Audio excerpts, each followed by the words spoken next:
Hello everyone, welcome back to my channel. দিনটা ছিল 6ই September, মানে সেই দিন আমার মেয়ের 1 মান্থ কমপ্লিট হয়েছিল।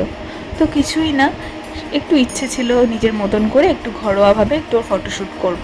তো সেই জন্য দেখতেই পাচ্ছ একটা টাওয়াল বিছিয়ে নিয়েছিলাম, পাশে ওরই কতগুলো হিমালয়ার সেট ছিল যেগুলো ও ইউজ করে, আর এই ড্রেসটা পরিয়ে ওকে শ্যুট করব।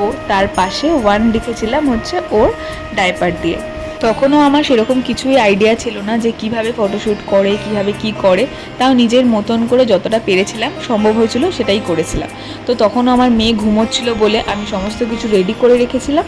আর ও উঠলেই ভেবেছিলাম ওকে জামাটা পরিয়ে দেবো, তারপরে ওকে ওখানে শুয়ে দিয়ে 1 মান্থের ফটোশ্যুটটা করবো। আর তখন আমার মেয়ে ভীষণ কান্নাকাটি করতো, মানে ঘুম থেকে উঠেও কান্নাকাটি করতো, খাওয়ার সময়ও কান্নাকাটি করতো, বিছানায় মানে রাখাই যেত না। তো আমি সেটা নিয়েও ভীষণ ওরিড ছিলাম যে ওকে এখানে শুয়ে দিলে ও ঠিক কীরকম রিয়াকশন করবে। এই যে দেখতে পাচ্ছ, মনে হচ্ছে একটু খুশি হয়েছে, কিন্তু সেটা বেশিক্ষণ না, জাস্ট কয়েক মিনিটের জন্য ওকে শুয়ে জাস্ট কয়েকটা ছবি, একটুখানি ভিডিও ক্লিপিং নিয়েই কিন্তু আমি ওকে তুলে দিয়েছিলাম, কারণ ভীষণ কান্নাকাটি করছিল।